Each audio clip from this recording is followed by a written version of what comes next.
तो आज हम करेंगे डॉट नेट के सेकंड सेट को। तो सेकंड सेट में पहला ही क्वेश्चन है, what is the primary goal of dot net framework. कुछ ऑप्शंस दिए हैं।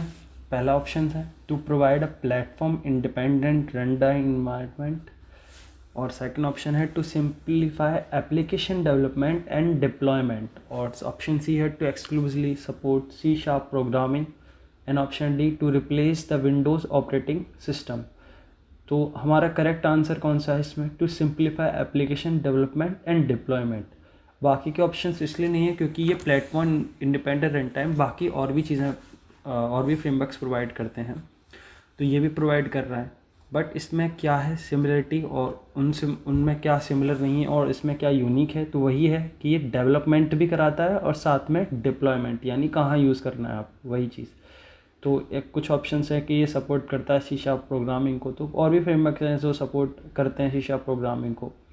But to replace the Windows operating system, इसका काम रिप्लेसमेंट नहीं कराना, क्योंकि ऑलरेडी डॉट नेट फ्रेमवर्क जो है विंडोज़ का ही है, यानी माइक्रोसॉफ्ट का ही है, जिनका ही प्रोडक्ट है Windows.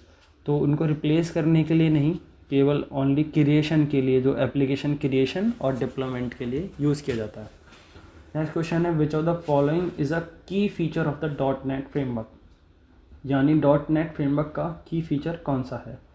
Compatibility with legacy Windows application, support for only one programming language, native code compilation for maximum performance, और unified development platform for various languages. तो हमारा करेक्ट आंसर यही है कि ये इसका फीचर क्या है कि unified development environment for various language, यानी native code compiling maximum performance और भी लैंग्वेजेस करती हैं, सपोर्ट करती हैं, और भी एक सिंगल प्रोग्राम लैंग्वेज को बहुत सारी और भी लैंग्वेज हैं जो कंपेटेबल रहती हैं। लेकिन ये इसमें क्या यूनिक है डॉट नेट में, ये चीज़ यूनिक है कि ये वेरियस लैंग्वेज को क्या करता है, एक साथ डेवलपमेंट करवा सकता है। Unified development platform for various languages, यानी जिसको आपको अलग अलग तरीके की लैंग्वेजेस आती हैं, तो आप डॉट नेट फ्रेमवर्क के थ्रू कनेक्ट करके आप अपनी कई सारी चीज़ों को कर सकते हो। What is the role of the Common Language Runtime (CLR) in the .NET framework? Options हैं, it compiles code to machine language. Option B, it provides a common set of APIs for UI development. It manages memory, security, execution of .NET application, or it is responsible for creating user interface. So ये compiles code to machine language नहीं, CLR का काम ये नहीं है। Common set of API UI development, यानी user interface बनाते वक्त जो एप्लीकेशन प्रोग्रामिंग इंटरफेस है उनको प्रोवाइड कराता है नहीं। ये क्या करता है, मैनेज करता है। किसको मैनेज करता है, मेमोरी को, सिक्योरिटीज़ को, और जो एग्जीक्यूशन हो रहा है किसी एप्लीकेशन का उसको। तो CLR का काम क्या है, यानी कॉमन लैंग्वेज रन टाइम का काम क्या है, मेमोरी को, सिक्योरिटी को, इन सारी चीज़ों को मैनेज करने का काम है।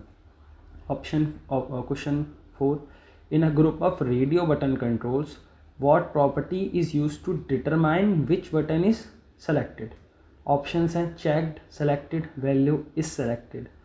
तो हमारा करेक्ट ऑप्शन कौन सा रहेगा, checked, क्योंकि जब रेडियो बटन में हमने दो ऑप्शंस दिए कि ये पहला ऑप्शन है, जैसे आपसे बोला गया जेंडर सेलेक्ट कीजिए, एक में है मेल एक में फीमेल, तो जैसे ही आपने वो सेलेक्ट कर लिया तो वो क्या कहला जाएगा, चेक्ड बटन कहला जाएगा, कि दोनों में से एक रेडियो बटन क्या हो चुका है, चेक्ड हो चुका है। क्योंकि दूसरा वाला अनचेक्ड रहेगा, तो दोनों में से कोई एक ही सेलेक्ट हुआ, तो इस ऐसे हम ग्रुप को क्या बोल देते हैं जब वो सेलेक्ट हो जाता है, checked property. Okay, what is the purpose of the framework class library FCL in the .NET framework? Options, to define the syntax of programming language, to provide a runtime environment for a .NET application, to offer a collection of pre-built classes and services for common tasks, to manage the execution of multiple threads in a program. So हमारा ये syntax देखता है क्या FCL? No.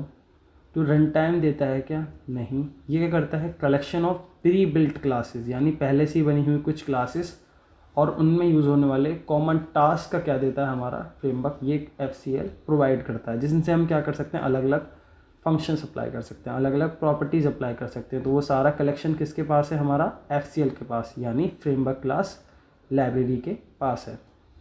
Next question है 6, which of the following language can be use to develop application in the .NET framework? Only C#? नहीं। Only VB.NET नहीं, multiple languages such as C#, VB.NET, F#। तो हमने शुरुआत में ही देखा था कि .NET फ्रेमवर्क क्या करता है, बहुत सारी लैंग्वेज को सपोर्ट करता है। तो हमारा ऑप्शन कौन सा रहेगा, ये कि .NET फ्रेमवर्क जो है बहुत सारी लैंग्वेजेस को क्या करेगा, सपोर्ट करेगा। Okay, in the context of the .NET framework what does manage code refer to? Option, code written in an any programming language, code that is compiled to intermediate language, code that is platform specific, code that does not run on the common language runtime। तो हमारा ये कौन सा correct answer रहेगा इसमें, code that is compiled to intermediate language, यानी जो हम कोड लिख रहे हैं उसमें जो भी कोड मैनेज या हमने लिख दिया है, अगर वो काम कर गया है इसका मतलब वो कंपाइल हो चुका है, कि उसका सारा कुछ सिंटैक्स क्लियर चेक कर लिया गया है कंपाइलर द्वारा और वो एक वैलिड आउटपुट के लिए इस समय तैयार है। तो इंटरमीडिएट लैंग्वेजेस यानी कुछ हमारी अदर लैंग्वेजेस को क्या है वो प्रोवाइड कर दिया जाएगा, जिनसे बाद में फर्दर टास्क को अप्लाई किया जा सकता है और उसका आउटपुट रन टाइम में हमें मिल जाएगा। Which event of a checkbox control occurs when the user toggles to the checkbox on और off? Option, clicked, toggle, check changed. यानी दो हमारे क्या हैं कंट्रोल दे रखे हैं टॉगल्स में, अगर वो एक ऑन पे कर रहा है फिर ऑफ पे कर रहा है तो हम ये क्या कहेंगे कि चेक चेंज हुआ, यानी पहले उसने मेल सेलेक्ट किया फिर उसने क्या सेलेक्ट किया, फीमेल। तो हमारा जो पहले चेकड हो रहा था लेकिन अब चेक चेंज्ड हो गया, जो चेक बॉक्स हमने क्लिक किया उसमें दूसरे वाले को जैसे ही वो टॉगल किया तो वो क्या कहलाया जाएगा, check changed. Which of the following application can be developed using Visual Basic tool? यानी विजुअल बेसिक टूल का इस्तेमाल करके हम कौन कौन सी एप्लीकेशंस बना सकते हैं? पहला है GUI यानी ग्राफिकल यूज़र इंटरफेस, सेकंड है real time applications, option C है कैरेक्टर यूज़र इंटरफेस और द मेंशन। तो हम विजुअल बेसिक टूल की मदद से बहुत सारे एप्लीकेशंस बना सकते हैं, फिर चाहे वो GUI बेस्ड क्यों ना हो, रियल टाइम बेस्ड क्यों ना हो, जैसे आप रियल टाइम कैलकुलेशंस करवा रहे हैं कि स्टॉक्स किधर जाएंगे, कौन सा वीडियो अपलोड हो रही है तुरंत ही उसको रखना है, ग्राफिक्स अच्छे आ रहे हैं, तो वो सारा कुछ ये करवा सकता है। तो ऑल ऑफ द मेंशन यानी हमारा विजुअल बेसिक टूल जो है वो सारे एप्लीकेशंस को क्रिएट करने में सक्षम है और करवा सकता है। जैसे the following extension is used to represent the project file in Visual Basic. जो विजुअल बेसिक में जो प्रोजेक्ट फाइल बनती है उनमें से कौन सा एक्सटेंशन है? तो इसका है .vvp। तो .vvp हमारा क्या है, इसका प्रोजेक्ट एक्सटेंशन है। .cls ये अलग इन्वायरमेंट के लिए जा रहा है, .vv विजुअल बेसिक, लेकिन हमें प्रोजेक्ट फाइल जो शुरुआत में प्रोजेक्ट बन रहा है विजुअल बेसिक में उसका क्या एक्सटेंशन रहेगा, .vbp extension. If you keep a variable undeclared it is automatically taken as which of the following data type in Visual Basic?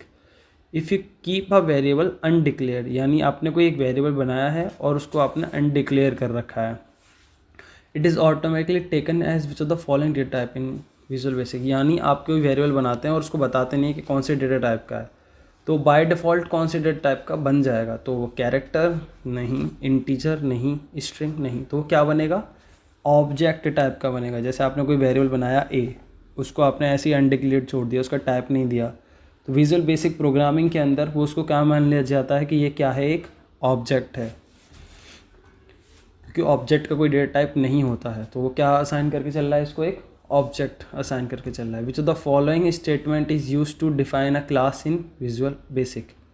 इनमें से कौन सी एप्लीकेशन, कौन सी स्टेटमेंट है जो क्लास को डिफाइन करती है विजुअल बेसिक के अंदर? तो event class, class statement, form class या इवेंट स्टेटमेंट? तो हमारा कौन सा रहेगा, क्लास स्टेटमेंट। जो हमारे क्लास को डिफाइन करने में मदद करे वो हमारा क्या हो जाएगा, वो स्टेटमेंट क्लास स्टेटमेंट। जबकि फॉर्म से रिलेटेड हो तो फॉर्म क्लास, इवेंट से रिलेटेड हो तो इवेंट से रिलेटेड। यहाँ पर हम क्या क्रिएट कर रहे हैं, कोई क्लास, जैसे हम कोई पर्टिकुलर इवेंट परफॉर्म करने वाले हैं, जैसे हम कोई गेम बना रहे हैं तो उसके अंदर कोई इवेंट बना रहे हैं, तो उसी नाम का जो आप क्लास बनाएंगे, जैसे बैंक क्लास आपने बनाई या कस्टमर क्लास आपने बनाई, उसके अंदर के जो एट्रीब्यूट्स हैं तो उसे बनाने में कौन सा काम आएगा, हमारा class statement. Who develop Visual Basic? Option Symantec, Ashton Tate, Microsoft, Sybase. तो ये माइक्रोसॉफ्ट कंपनी का प्रोडक्ट है विजुअल बेसिक, तो उसी ने क्रिएट किया है। What is the primary purpose of Visual Studio dot net, यानी विजुअल स्टूडियो डॉट नेट का प्राइमरी पर्पस क्या है? तो creating a graphic design projects, developing web application, writing debugging software application, managing database server.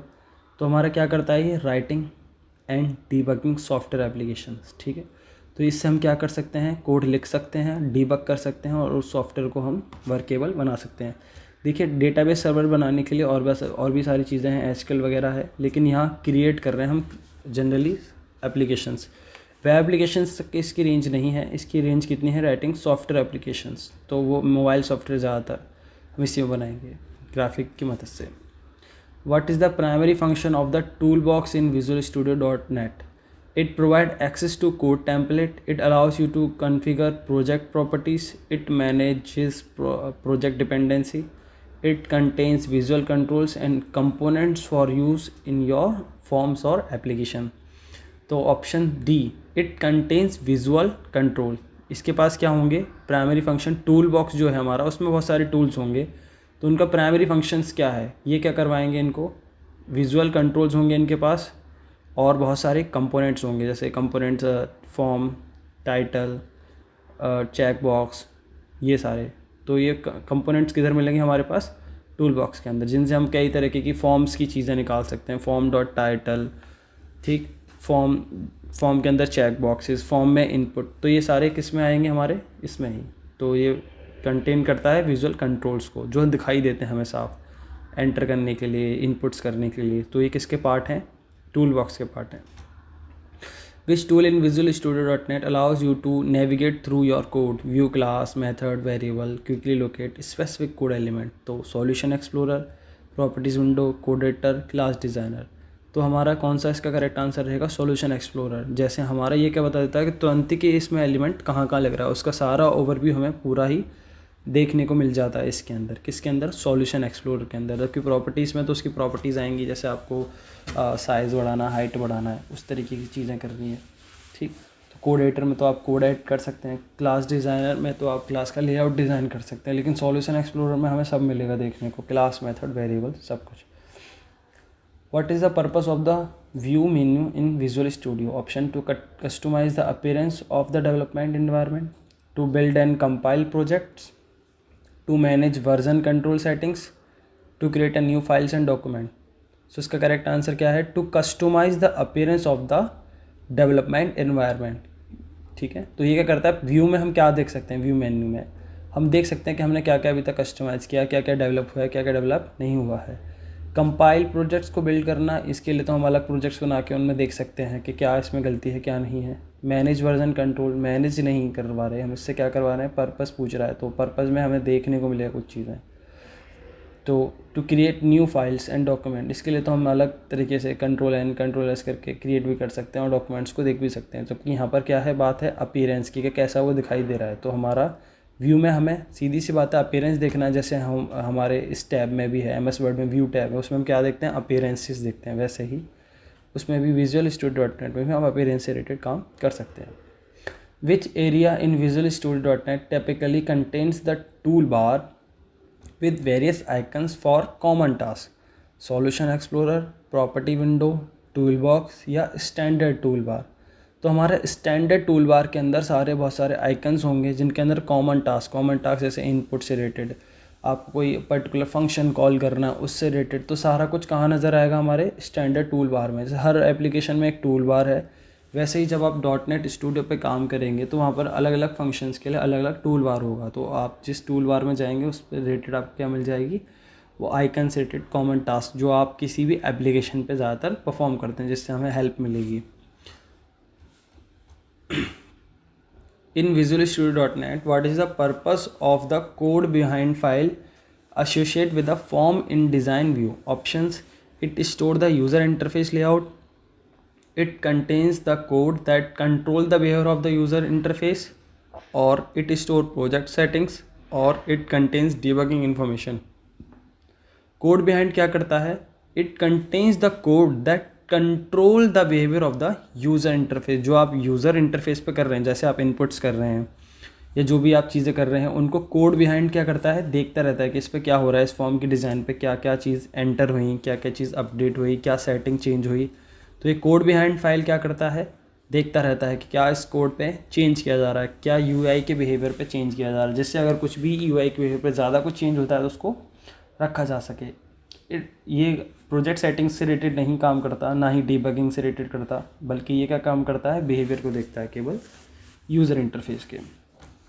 Next question है, what is the primary purpose of the object browser in Visual Studio .NET? Option to write and edit code, option B to manage and organize project files and resource, option C to explore and navigate through library class and their members, option D to debug application. Debugging करने के लिए application में debuggers होते हैं already. Project file और manage करने के लिए हमारे पास अलग भी रिसोर्सेज हैं। राइट और एडिट करने के लिए हमारे एडिटर विंडोज़ हैं, ठीक है, कोड एडिटर विंडोज़ हैं। लेकिन यहाँ पर हमें क्या करना है, लाइब्रेरीज़ देखनी है, यदि क्लासेस देखनी है तो हमारा कहाँ पर मिलेगा, ऑब्जेक्ट ब्राउज़र में। जैसे आपने कोई ऑब्जेक्ट क्रिएट किया किसी स्टूडेंट नाम का, तो उस स्टूडेंट नाम के जो ऑब्जेक्ट है उससे रिलेटेड आपको सारी इन्फॉर्मेशन देखनी है कि कौन कौन सी चीज़ क्रिएट की है इससे रिलेटेड, इसके क्या मेंबर हैं, इसकी सब क्लासेस क्या हैं। तो वो सब हमें कहाँ देखने को मिलेगा, ऑब्जेक्ट ब्राउज़र के अंदर। In server explorer what type of resource can you typically connect to and manage, options only web services, only local file and folder, databases, web service, server component, and option D graphics and multimedia files. तो अब server explore के अंदर बहुत तरीके के resource आपको देखने को मिलेंगे। तो उन्हीं में से हमारे पास कौन कौन से रिसोर्सेज हैं जिनसे हम कनेक्ट कर सकते हैं और मैनेज करवा सकते हैं डेटाबेसेस का काम। देखिए, हम जो भी इंफॉर्मेशन रखेंगे उसमें डेटाबेस की नीड तो ज़रूर होगी। तो सिर्फ खाली लोकल फाइल और फोल्डर सर्विस देने का क्या मतलब होता है, जब हम पूरा सर्वर को नहीं ले सकते। तो सर्वर जब आएगा तो बहुत सारा एप्लीकेशन ब्रॉड वे में ओपन स्प्रेड हो सकता है आराम से। तो हम डेटाबेसेस का इस्तेमाल करेंगे ऐसे सिचुएशन में, वेब सर्विसेज का इस्तेमाल करेंगे और सर्वर कंपोनेंट का भी करेंगे। तो सिर्फ हम वेब सर्विस का इस्तेमाल करते हैं तो हमारे काम नहीं आएगा, लेकिन हम पूरी सारी सर्विसेज, डेटाबेस भी, वेब भी और जो भी वो चीज़ें प्रोवाइड कर रहा है वो हम करते हैं तो हमारा काम आसान हो जाएगा। तो यहाँ पे करेक्ट आंसर क्या रहेगा कि हर जो फैसिलिटी प्रोवाइड हो सके सर्वर एक्सप्लोरर से, तो डेटाबेस से रिलेटेड, वेब सर्विस से related. How can you establish a database connection using server explorer? By clicking the connect button, by right clicking and selecting connect to database. तो हमारा option कौन सा रहेगा, यही ऑप्शन करेक्ट रहेगा कि आप सर्वर एप्लीकेशन में कोई नया कनेक्शन इस्टेब्लिश करना चाह रहे हैं तो आप बस राइट क्लिक करें सर्वर एक्सप्लोरर में और आप कनेक्ट टू डेटाबेस जब करेंगे तो आपके डेटाबेस के ऑप्शंस आएंगे। जिस भी डेटाबेस से आपको कनेक्ट करना है वो सेलेक्ट करने के बाद में आप डेटाबेस से कनेक्ट हो जाएंगे। But the connection string in a text box नहीं है, ऐसे टाइप करने से नहीं, वो तो हम राइट क्लिक करके हमारे को शो हो जाएंगे डेटाबेसेस। तो उन्हीं में से हम क्या कर लेंगे, किसी एक को सेलेक्ट कर लेंगे। Ctrl+C कीवर्ड तो कॉपी की है, ये यूज़ होगा तो हमारा यही होगा, right click. In output window, what kind of information is typically displayed during a build or compiled process? Options: the code of the application, compiler error warning, other build related message, या debugging information, a list of project file। तो हमारा ये correct answer क्या रहेगा कि output window में क्या आएगा। जैसे हम कोई भी चीज़ देखना चाहते हैं कि हम कोई कोड रन करते हैं तो आउटपुट विंडो में ज़्यादातर तो हमारा वो एरर शो करने लग जाता है, वार्निंग कि आपने ये नहीं रखा, आपने ये चीज़ नहीं डाली है। तो कंपाइलर के एरर, सीधी सी बात है, वार्निंग। जिस भी आप स्टूडियो में काम करते हैं, एडिटर स्टूडियो में, उसमें एक आउटपुट विंडो होती है जिस पर आपको सारे एरर्स वगैरह को देखने को मिल जाएगा। तो ये हमारा वहाँ पर एरर हमें मिल जाएंगे देखने को। What does the initialize component method typically do in a window form application in Visual Studio .NET? Initialize the forms property, close the form, displays the message box, connects to a database. तो ये हमारे क्या करता है, initialize करता है। Initialize component किसको, forms की प्रॉपर्टी को इनिशियलाइज़ करता है। जैसे यहाँ बोल रहा है विंडोज़ फॉर्म, जैसे टाइटल बार या इमेज बॉक्स ऐड करना उसके अंदर, तो ये किसके काम है, सब हमारे इसके काम है, किसके, इनिशियलाइज कंपोनेंट के। तो it initialize the forms property. तो अभी के लिए इतना ही, हम आगे भी क्वेश्चंस करेंगे। Thank you so much.